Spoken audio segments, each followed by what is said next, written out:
Why is past life regression, why is it gaining so much traction lately, and what's the significance of it? First of all, I really understand in spirituality, there are also something we call fashion trends. Right. Like anything new comes in, the whole world follows. This it's like the mentality of just running after everything. It's a Right. crowd mentality. Where if five people say it's good, it has to be good, right? So, so that's how it is.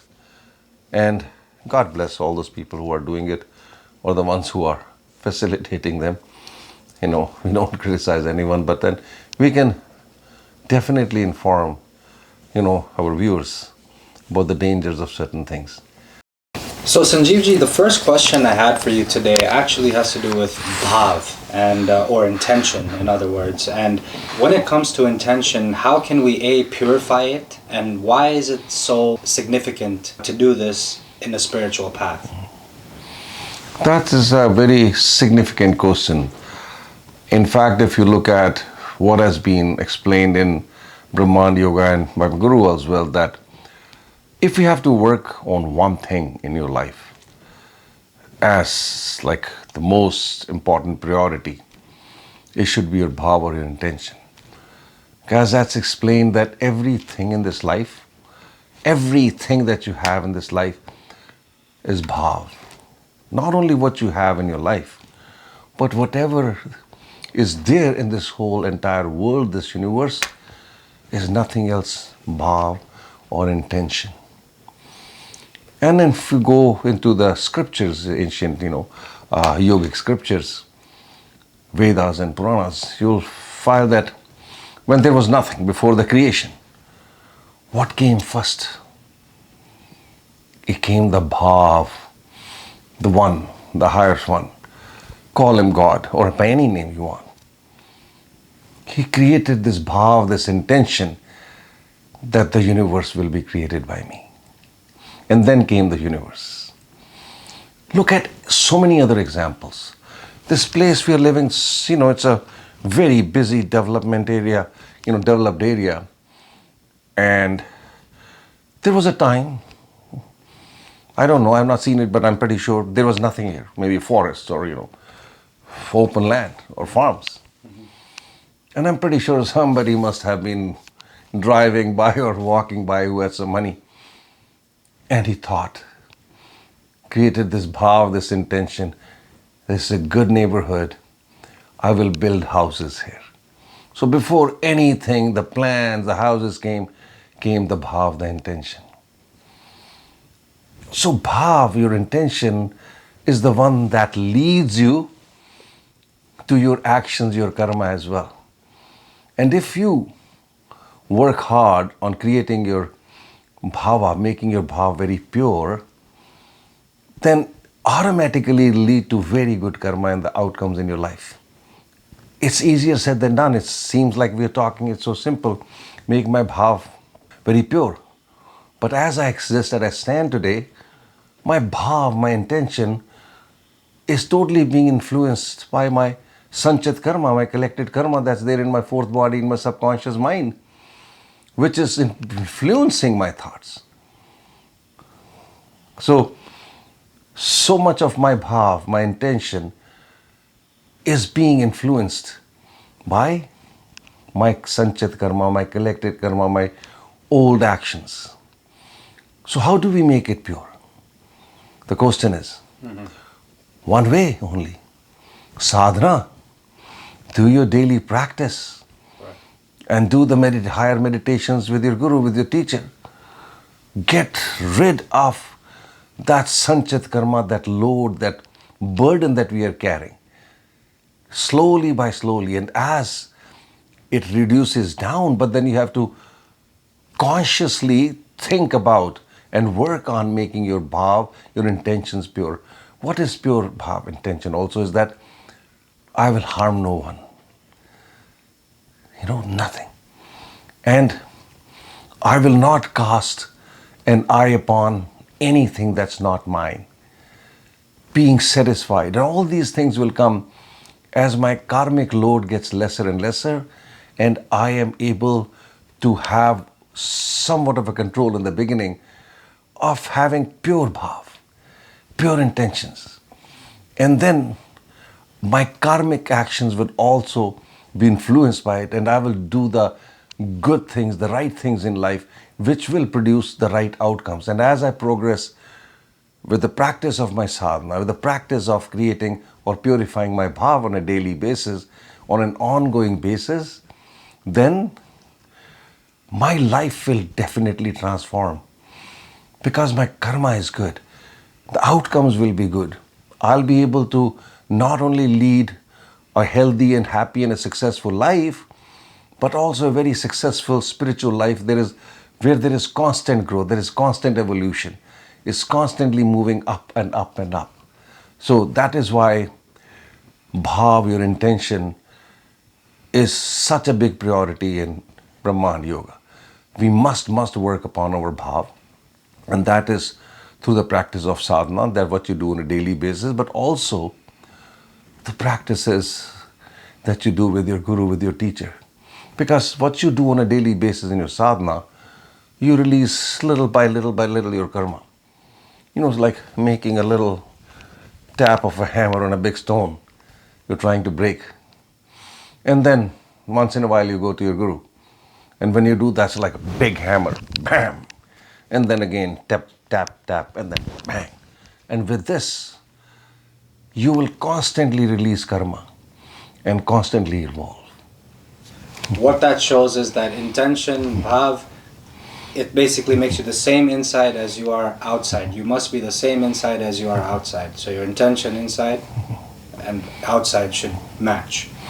That is a very good interpretation. Just goes to show that, you are understanding the concept. Yes, absolutely. Because I am something else from inside, but I am to project something else. Like, there is a turmoil in my mind going on. Mm-hmm. My bhav is not pure, but I am trying to do a pure karma. Right? So there's a huge difference between outside and inside. When there is a balance of inside and outside, there's absolutely similar. That's what you call against like a true pure bhav. It's like a child. Right? Yeah, like exactly. They're always feeling inside the same and the exactly, outside the same. Absolutely.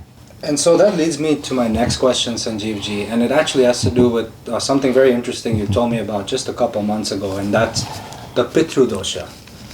What is the Pitra Dosha, and also why is it so important for us to truly let go of our deceased loved ones?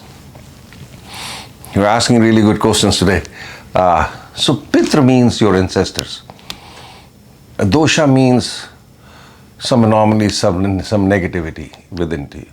Means that you are suffering in your life, have challenges, problems in your life. It could be health related, family related, work related, success related, anything. And those challenges could be big or small. And the source of these challenges lies in Pitra Dosha. Means some negativity that is related to your ancestors. And now you will ask me, it says, because the ancestors are gone, they're dead, how can they influence us? Let me ask you a question, Ali. Have you seen your great-grandfather? No. Have you seen a picture of him? Yes. And his father? No. But what if I told you, and I proved to you scientifically, that is still alive and breathing within you? That would be hard to believe. Yeah, but I'll explain. Say, for example, you were born, you got half a set of genes from your mother and your father, right? And then your mother and father got their genes from their parents and their parents, right? And although, as I know that, your father is not there around anymore, but he's still alive and breathing with the genes that he gave to you, which were a part of him one time, physical entities, live and breathing, they are still live and breathing within you, even today. So the 7 set of ancestors are connected to you, alive and breathing within you. They may be gone physically, But their energy in terms of the genetic code that you have is still alive and breathing in you, me, and everybody else. So if their souls are suffering or caught in a different dimension, it will lead to challenges in your life also.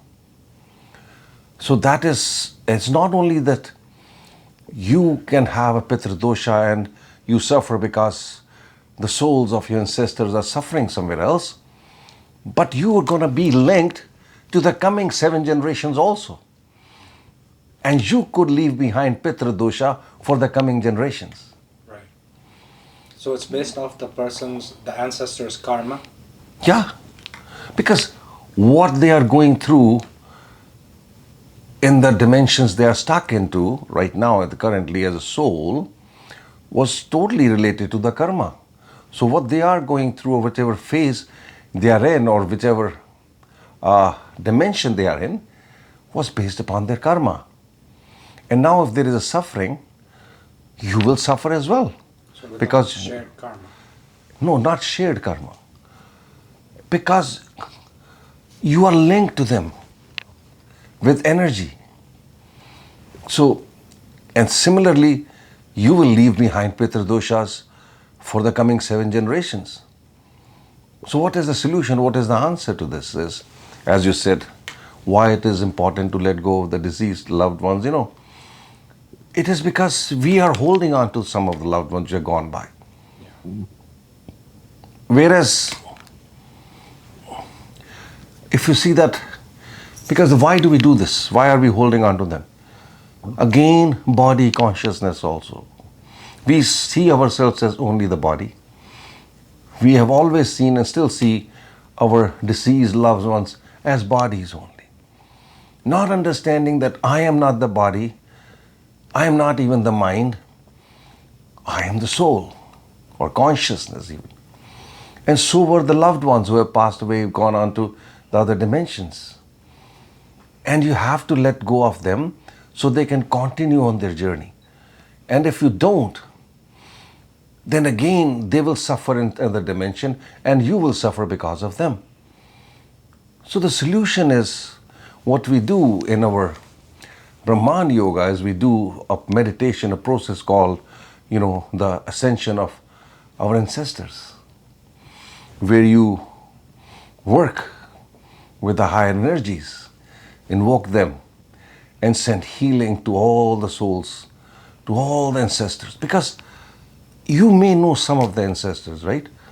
But as I say, it's 7 layers of ancestors. As I said, you may know your parents, the parents of both your parents and great-grandparents, but beyond that, you don't even know who they were. Exactly. So what we do is we release and we help ascend all the ancestors that we know of and the ones that we don't know of also, but who are linked to us. And you have to do the sadhana, the meditation, in which you go into a higher state, and then you send healing and release them from whatever dimensions they are there in suffering. And as they are released, as they ascend to complete their journey that they are on, they send you blessings instead. So once you have done this on a continuous basis, what happens is that now you're also doing sadhana to purify your karma, release your karmic debt. And the benefit is that now you will not leave any Pitra Dosha for the coming generations as well. Yeah. So you're leaving more blessings. Yeah. So you are leaving blessings and a good outcome and a good life for your generations yet to come. So it is very important to understand this whole process. And we don't understand that, say for example, it is very common for people to put pictures of their parents or the ones who have passed away. Yeah. And not understanding that what is a picture? It is picture of the existence of the 3rd dimension. Now I'm putting a picture of my past ancestor here, my parent or somebody else. And if the soul of my ancestors or parents was not evolved, in most cases it's not. you'll still have an attachment to that picture. You'll not be able to go on its journey. And you're creating another Pitra Dosha. So we must understand, that's why I recommend in Brhamanda Yoga, do not hang the pictures of your passed away ancestors or your parents or your loved ones on the walls. It's not wrong to keep them. Keep them in a drawer somewhere. And once in a while you want to remember, then open, see it, and put them back again. But not put it on display, because now you are, in this process, inhibiting their future journey and creating a Pitra Dosha. So it is very significant part of our journey, our progress, that we do the ascension of our ancestors from time to time. Very, very important. So when we are cleaning our Pitra Dosha, or when we're working on the Pitra Dosha, are we still working on our karma at the same time during that time, or must we first cleanse the Pitra Dosha and then we can start working on our karma? It's always not either or, right? Right. All these things go hand in hand. Okay. So there is no replacement of one or the other, right? So your daily sadhana is your foundation. You're burning your karma. But all these extra things that we do, like ascension of ancestors, it just enhances, speeds up the process of evolution of our spiritual growth. So this next question I had for you, Sanjeevji, it's actually quite significant in our practice. You've mentioned it to me before, but I wanted you to kind of, go a little bit in depth about it, and that's the state of Turiya consciousness. If you can explain what the state of Turiya consciousness is and why it's so significant in our practice. Good. So, first of all, before we go into Turiya, let's know or understand what are the three known dimensions of our consciousness of awareness, as explained by modern science as well. There are three states, as we say: the awakening state, the sleeping state, and the dream state. And we spend our whole life in these three states only, and thinking that this is the only one. But our ancient scriptures and our gurus have taught us that no, the higher state, when you transcend these three states through the practices of meditations, as explained in ancient scriptures and Brhamanda Yoga, is that you go into a state which is called the Turiya, which is beyond these three states of awakening, dream, or sleep, in which there is nothingness, in which state there is a true connection with your higher self, in which you are not dishonest, in which you are absolutely pure. And whatever you manifest, create from that state really starts happening in your life.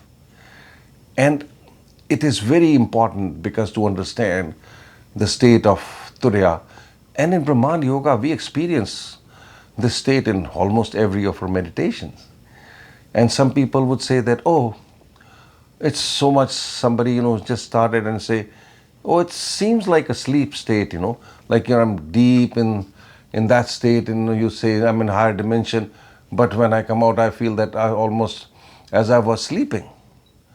And I tell them there is one difference, practical, physical, if you see, will tell you that this Turiya state is very different from the sleeping state. How? Say if you were sleeping, I dropped a penny on the floor. It'll make a sound, you will probably not even hear it.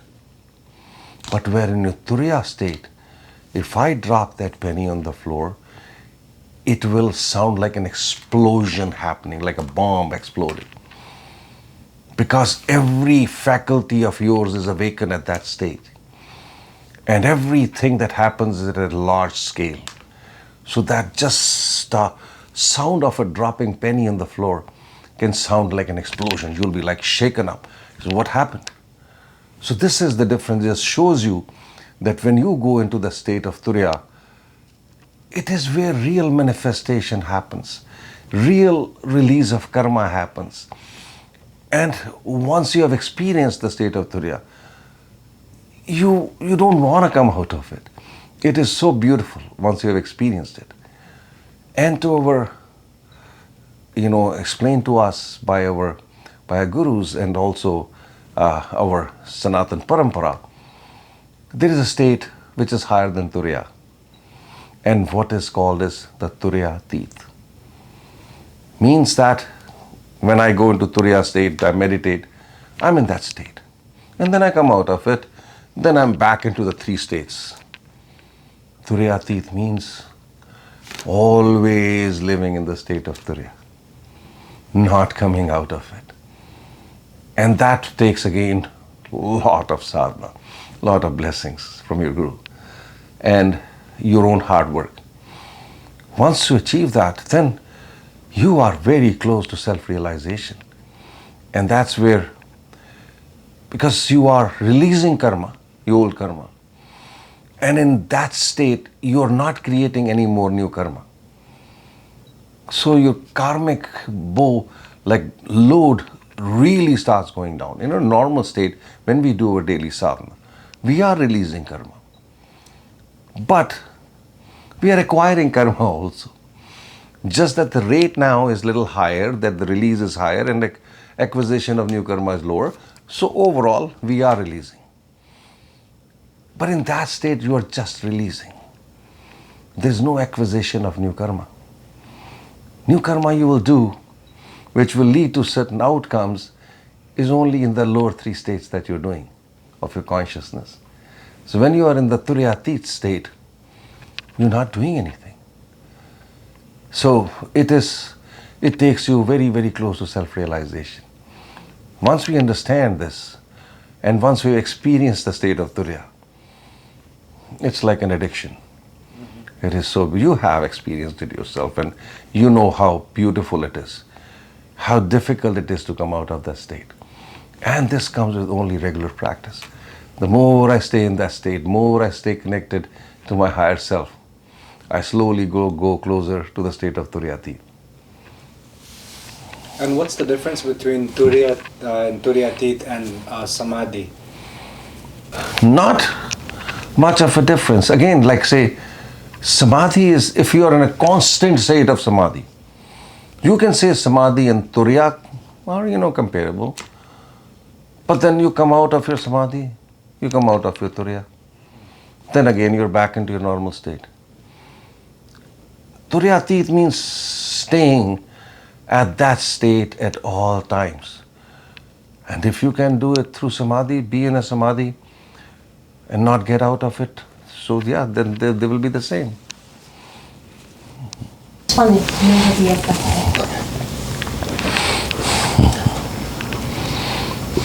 what does the soul agenda mean? And why is knowing what this is, why is this so important? So it is important, very important, to understand and know what it is and what to do about it. But there is so much misnomer around today. Everything is soul-made, soul this, soul that, soul agenda. My soul agenda is to become rich. That is not soul agenda. So, when we are born, we have so many agendas that come along, which are some are like essential, that when I'm born in a family, of course, I have my responsibilities, I have my agenda to fulfill, to take care of my family. And for that, I have an agenda that I go find a job or a business, make money. So these are so many different things that we do in our lives. We have different agendas in our life.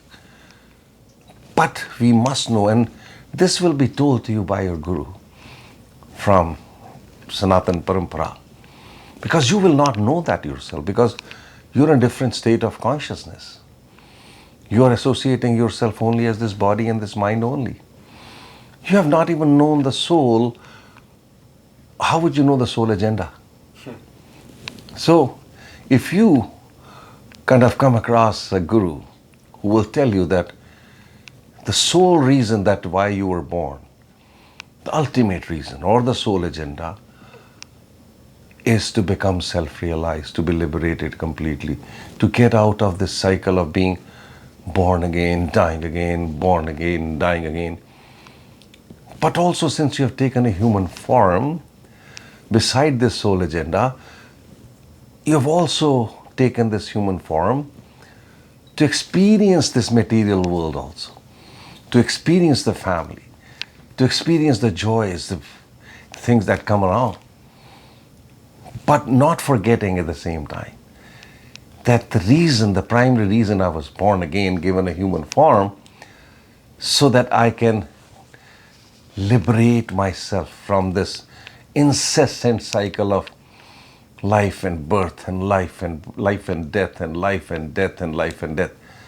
You cannot escape from this unless you first of all know what your soul agenda is, to be liberated, to be self-realized, explained by your guru, and then doing the sadhanas and working on it. Because if you have met the right guru, he has explained it to you. We must take this on very seriously. Why? Because this opportunity that I have received in this life to have a guru explains this to me, to do my best to become self-realized, to be liberated in this very life. Because God knows next life I would get this opportunity again or not, and then again get caught into that perpetual cycle of life and death and life and death and life and death. So first of all is to understand from a guru, and then get the sadhanas from your guru, your teacher, and then progress and evolve and release your karma and do all other sadhanas that are recommended by your guru, and then keep evolving and working harder and harder and having this goal, the soul agenda, that I want to be liberated, to be self-realized in this very life. Can you explain the meaning of Chitti Shakti? Chitti Shakti, has explained in our yogas, in common terms known as your consciousness, your awareness. Because that is our true existence. Once again, I'm not this body, I'm not this mind. What I am is pure consciousness.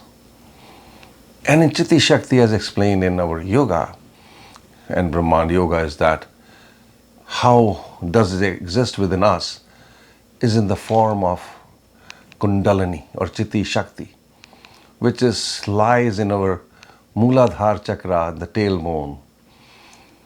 And as explained in our scriptures, this Kundalini, this consciousness, this Chitti Shakti has been in a sleeping form for hundreds or maybe thousands of your lives.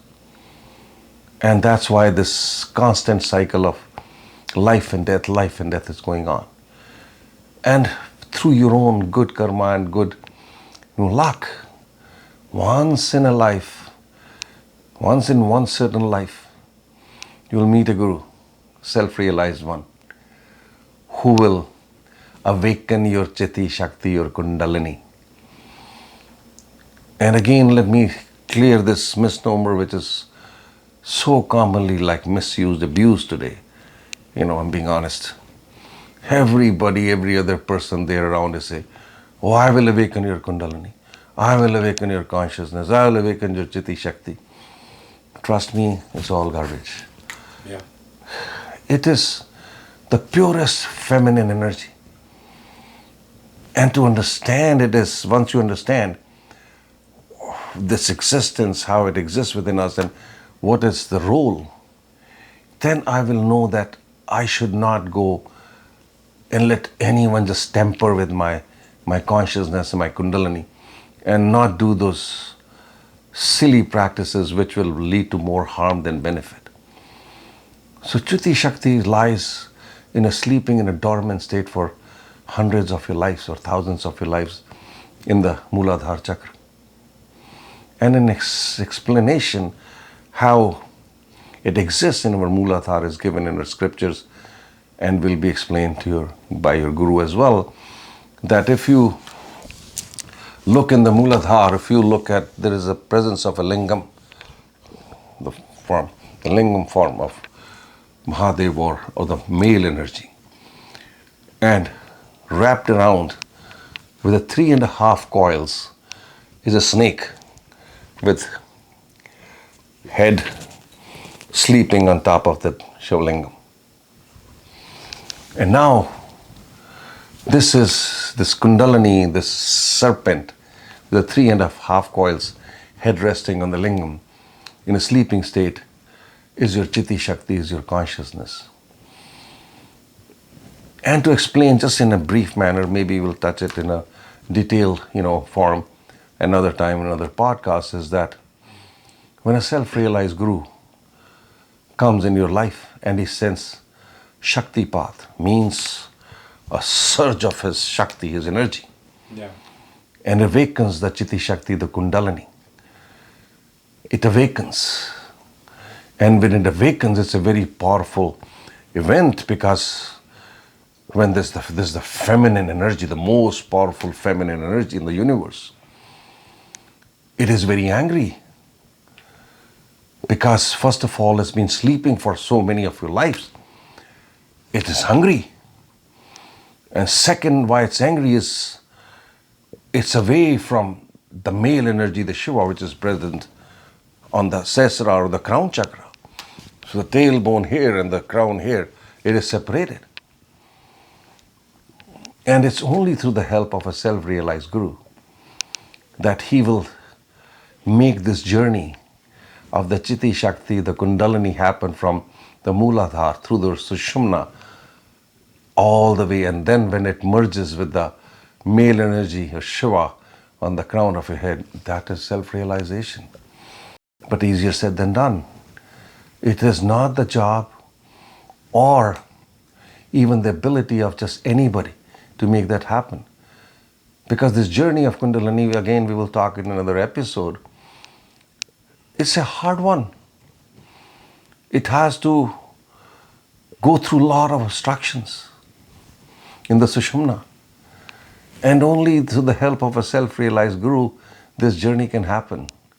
So my recommendation is not only understand Chitti Shakti, your consciousness, your Kundalini, but be aware of what an untrained person can do to harm you with this. So this much information on Chitti Shakti, I guess, is enough to start with, and then we can touch as we go forward in the next series of podcasts, where we'll take on just one topic and talk about it in detail. And also, again, Brhamanda Yoga is a little different from others. We are explaining this, right? But what good is it if you're not able to experience it? Brhamanda Yoga is everything about experience. So through these podcasts, you can get some information, but the real journey of it happens when you experience it through Brhamanda Yoga. And for this, we are here. That was a great explanation. And so this next question does actually include feminine energy as well. And it has to do with Shiva and Shakti. If you can explain, do Shiva and Shakti and Yin and Yang, are they actually the same? Do they have a lot in common, or is it something different? And how important are these? So there are two energies in this universe present, male and female. And different backgrounds, different cultures, different ancient sciences have given different names to it, given different processes how to kind of, manage them, balance them. But yes, more or less, they mean the same. Now, what is the male and female energy, if you understand, as we call in our scriptures, Shiva and Shakti, Shiva being the male energy and Shakti being the feminine energy. What does male energy within us represent? Shiva, or male energy, is logic. Means pure logic, reasoning. This is this and this is how it is. This is this and this is this. Like, mathematics. 2 + 2 = 4. And you can give 100 logics to explain it to a person. And show him 20 books. 2 plus 2 is equal to 4. This is pure and pure logic, which is represented by your male energy or Shiva. Now there is Shakti, which is so much more powerful than Shiva or the male energy. And that female energy is your emotions. Emotions means that I believe 2 plus 2 is equal to 5. You show me 500 logics. 2 plus 2 is equal to 4. I refuse to accept them all because I believe 2 plus 2 is 7. Poor logic is dead. I mean, what can logic do to this emotional state? So this is the difference between a male and a female and male and feminine energy. And feminine energy, when given the right direction, can create miracles. Given the wrong direction, it can create most amount of destruction.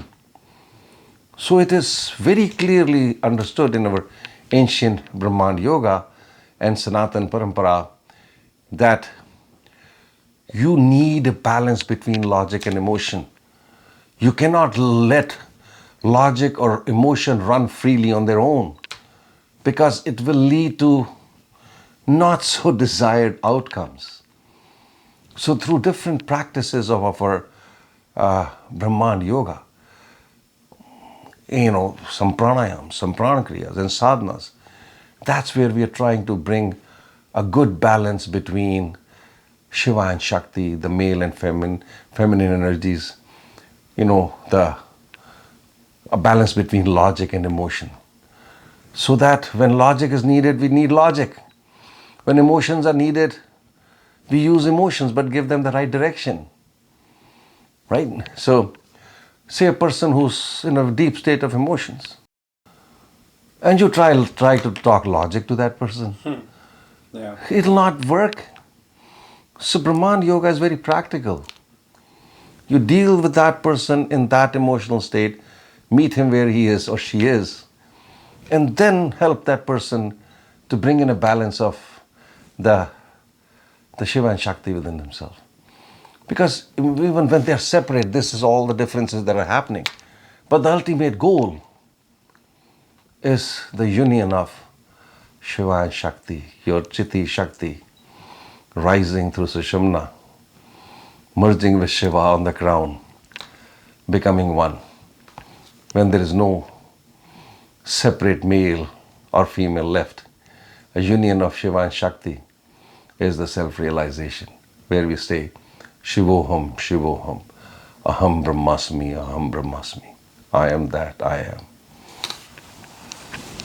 Are some of us born with predominantly male energy or higher female energy, or is it something, or are we born balanced with both, and then when we accumulate karma, they start getting imbalanced? Whatever you're born with is totally based upon your previous life's karma. All right. Okay. So you could be either more logical, more emotional, but then that's the difference, not only just in our emotional and logical state, is also my existence as a male or a female, right? Okay. That I'm a male and that other person is a female. Yes, I am a male because I have more of the male traits, and the other person is a female because she has more female traits. But we also understand the concept of Brahmanda Yoga of being Ardhanarishwar, form of Shiva, half male, half female. Although I'm a male, don't I have female hormones within me? Yeah. I do. Don't I have emotions within me? I do. Similarly, any female has more of feminine or female hormones, but they have male hormones as well. Mm-hmm.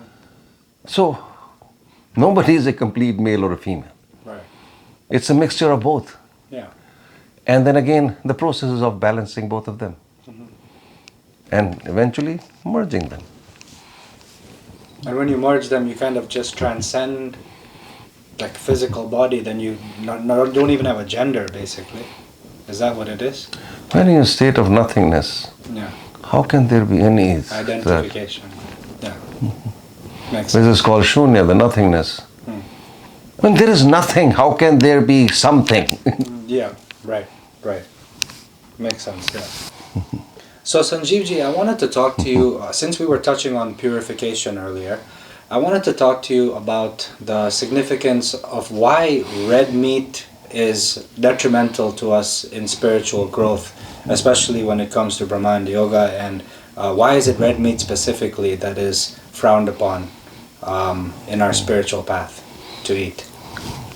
So, let's just understand what the process of Brahmanda Yoga is when somebody comes and try to follow it. We never say leave this or leave that. We just say that start working on yourself, make yourself so positive that the unwanted things will leave you automatically. But one thing we say, which is kind of a anomaly to this rule, is that if possible, let go of red meat. Leave alone spiritual, let's look at the medical reason. Where does the red meat come from? It comes from mammals. We are mammals. And how our emotions and energies regulate or run within us, it is by the flow of hormones. Say when you're angry, you have different hormones flowing in your body. When you're happy, there are different hormones flowing in your body. Right. When you're afraid, there are different hormones. Every emotion generates a different set of hormones within you, release of those hormones. And those hormones, if you understand endocrine glands, one of the properties of endocrine glands, they're also called ductless glands. They don't have any ducts. They release their hormones directly in your bloodstream. And this blood is now, through tiny blood vessels and capillaries, supplying blood to every muscle, every cell of your body. And now if you've gone to any, place where, like a butcher's shop or where, what you call slaughterhouse, you will be aware that when you see those mammals, which are similar, very much similar to human beings in terms of our emotions. Let's first understand, before we talk about slaughterhouse, is the similarities between us and the mammals. You know that mammals also give birth to babies, they don't lay eggs. So they're more emotionally connected to the children, to the babies. They protect them very fiercely. And when they're happy, they release hormones. When they're angry, upset, they release the hormones. And those hormones released by most animals are very similar to, in chemical nature, to our human hormones. So a huge similarity between this. And now if you go to a slaughterhouse, these animals by instinct know somehow they're being taken to. That's why there is no animal walking happily and put my neck and then. No, they know. They're usually dragged and pushed. And they are angry, they are afraid. Tons of hormones, negative hormones of fear and anger are being released into their bloodstreams, going into every muscle, every cell. And now you slaughter them. Those hormones are not going to disappear. Mm-hmm. They are in that meat that you're going to eat. And when you eat those meats, red meat, those hormones will go in your body and they mimic or kind of simulate your own hormones. And that's why if you see in the animal world, first of all, if you look at the carnivores who eat animals, they are ferocious.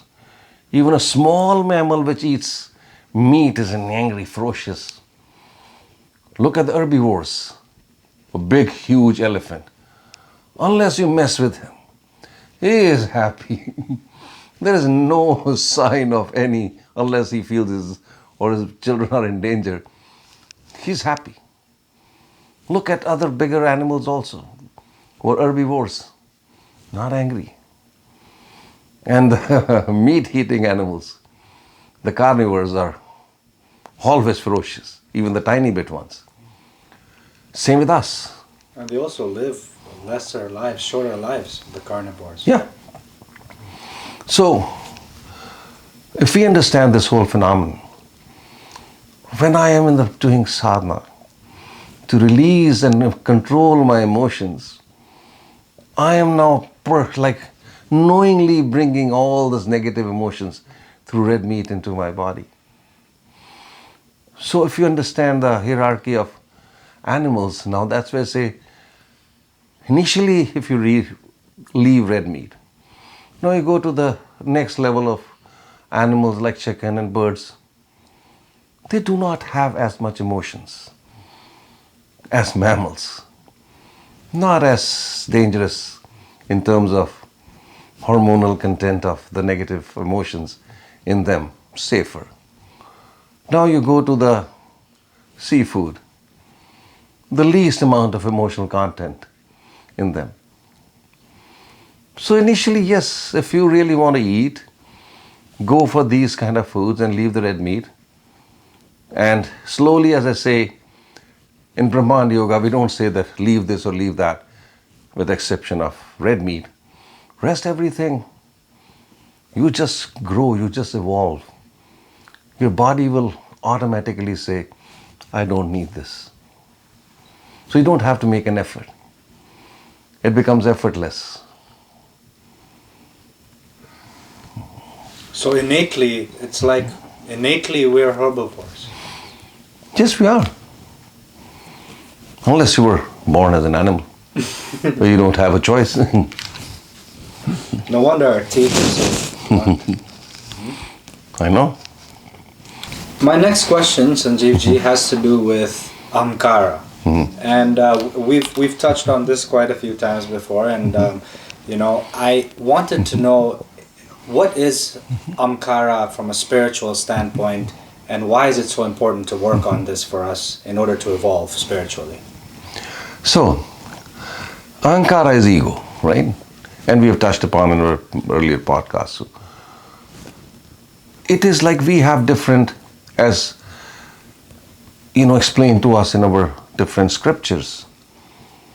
And one of them being one of the very important scriptures is Durga Sapshati, where the feminine energy, the goddess, the Shakti, that scripture destroys different demons. And it's kind of explained in the form of stories. So one would imagine that at some ancient time these stories happened, these events happened. But our ancient gurus explained it is happening within us at all times. All these demons are within us. And there is one very significant demon that we work on to destroy, to invoke the feminine energy, the Shakti, to destroy. And that demon is Mahishasur. Mahishasur has the quality of acquiring different forms. And that's how our ego is. It comes in different shapes and forms. I'm beautiful. I'm rich. I'm like a politician. I'm powerful. I'm a scientist. I'm a doctor. I'm successful. I'm a good father. So many different forms of ego. And as you slowly kind of work on yourself through the practices of Brhamanda Yoga and start removing these different forms, then there comes the even more difficult forms of Mahishasura, or the ego, that I am spiritual, so I'm better than you. I am this. So it comes at different levels. And it's so important that we work on this, learning from our Guru, learning from the scriptures, doing those sadhanas, doing those practices, those meditations, where we systematically, one by one, destroy all these demons. One of the significant beings is Mahishasur. And that once we kind of work on this is not like an overnight process. That's why I say your sadhana In Brhamanda Yoga has to be consistent, and you have to be persistent. So Sanjeevji, a lot of people talk about this term past life regression. And what I wanted to know is, why is past life regression such a significant, why is it gaining so much traction lately, and what's the significance of it? First of all, I understand in spirituality, there are also something we call fashion trends. Right. You know, like anything new comes and the whole world follows, like, this, it's like the mentality of, like, just running after everything. It's a crowd mentality, where if 5 people say it's good, it has to be good, right? So, so that's how it is. And God bless all those people who are doing it, or the ones who are facilitating them. We don't criticize anyone, but then we can definitely inform, our viewers about the dangers of certain things. And that's what our job is through this podcast. That say, when you're born here, right, Ali, do you remember your past life? No. No, you're living with your current life, right? And you have brought in a set of past karma which you're facing in this life. As you grow, you create new events, memories are stored, and you suffer because of these events, knowing them. And leading your life, ups and downs. And as you grow older, the memories of events in this life are growing within you, creating challenges, problems in your life or whatever, emotional disturbances, sicknesses. What does past life regression mean? These people who are facilitating them, they take you into first in a hypnotic state, right? Which is worse than the state that we talked about, And then maybe help you see what you did in the past life. Now you come back, so the traumas of past life as well. And here I am sitting, doing so much sadhana so that I can manage the traumas that I know of this life. And now I bring in the burden of traumas of my past life as well. God bless me. How does it help you in any which way except to satisfy your ego again, that who you were and what you did in your past life? Our goal is not, or our focus is not on the past. My goal and my focus is what I want to be, what I'm working on to be. I'll give you an example, right? Mm-hmm. You keep a garbage bag in your home, in your kitchen somewhere. Yeah. When it gets full, what do? Throw it out. How? Put it in the garbage chute. No, you tie it and throw it out. Tie it and throw it out, yeah. Now if I ask you, or imagine if this is what you were doing, you take that full garbage bag out and sit down on the floor and then start taking the garbage out. Oh, this is banana peel. This is the sandwich that I threw away, and this is the diaper of my children. Like, do you ever do that? No, you tie it out and throw it out as a whole. Right. Past life regression is again the same. Going in the past, open the garbage bag and taking out the garbage and looking at it. How is it going to help you? In Brhamanda Yoga, we tie a tight knot. We don't need to see it. We need to release it as all. Throw it out through our sadhanas. So very significant for us to first understand this and the dangers of this. And that's what we are trying to do, is, help our viewers to understand the risks and dangers of this. And if people are so let's say you talked about them digging up the garbage of the past life, right? Yeah. So what about the people that might have gotten, because I'm sure people are going to say this, I had a wonderful experience, I was a king in my last life, this and that. So is that also still detrimental? Again, as we said, Yeah. Ali, Yes. We just talked about ego. Yeah. Now I'm a king is another ego I'm bringing in. Right. Here I'm trying to release my different forms of Mahishasur, the ego, and I bring in a different form. Yeah. I mean, again, it's only going to bring more challenges. Yeah. I wanted to ask you about, because we chant these and also we talk about vibrations and frequencies a lot. So what is the significance in yoga when it comes to sounds, vibrations, and frequencies? Simple, like, our science of Brhamanda Yoga or ancient yogic science has been slowly confirmed by modern science, Like Einstein's E is equal to mc square means energy and matter are interchangeable. So is our science of Brahman Yoga. That we say that vibrations produce energy, and energy produces material reality. So the source is vibrations, right? Now where do these vibrations come from? Vibrations come from different sources, like it could be thoughts, it could be sounds. And certain frequencies of vibrations of thoughts and words will produce certain kind of energies which will manifest into material reality of certain kind. So this was understood by ancient yogis. And recently, in the last little while, has been confirmed by some other scientists. If you Google, I've forgotten the name of this Japanese scientist, who what he did was, he took water and to certain, one set, he prepared slides and spoke good words. Another set, he spoke very negative words. And he looked those slides into the water. And he found that the water created shapes and crystals which were beautiful.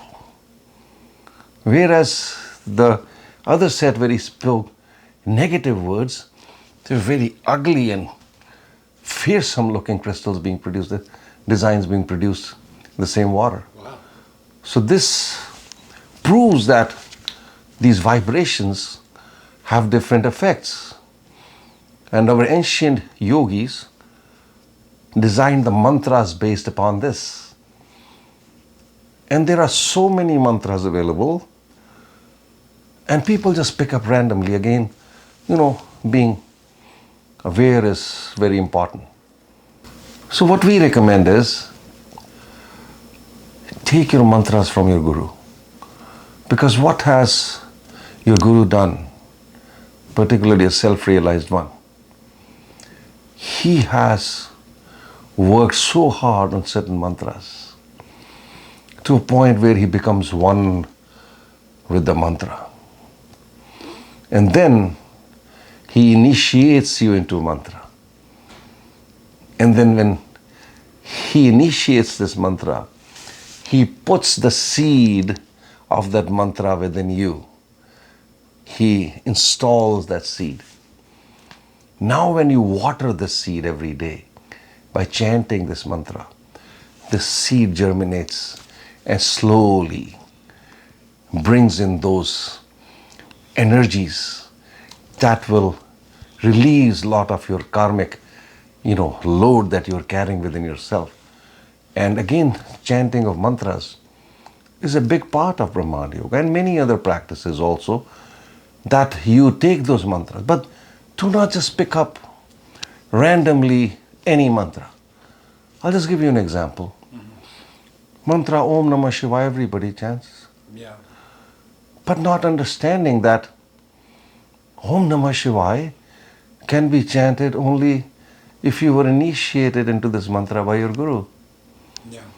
There are some mantras which anybody can chant, like say Gayatri mantra, but a lot of the powerful mantras, you have to be initiated by a guru.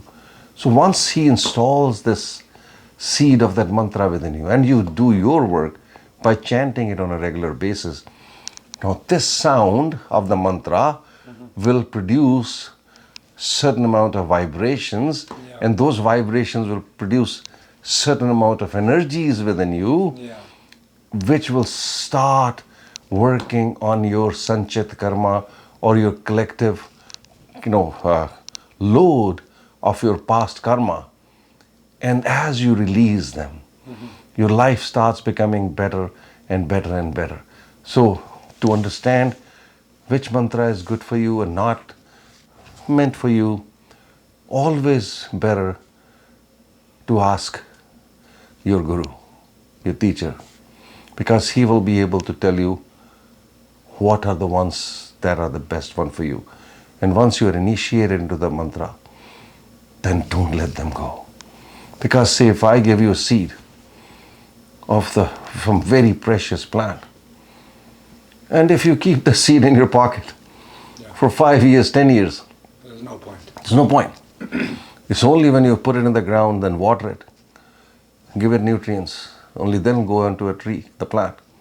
Similarly, when the Guru initiates into a mantra, you do your part, your work. Add it to your sadhana. Work on it. Let the seed germinate. Yes. Let the plant grow and grow up into a fully grown tree.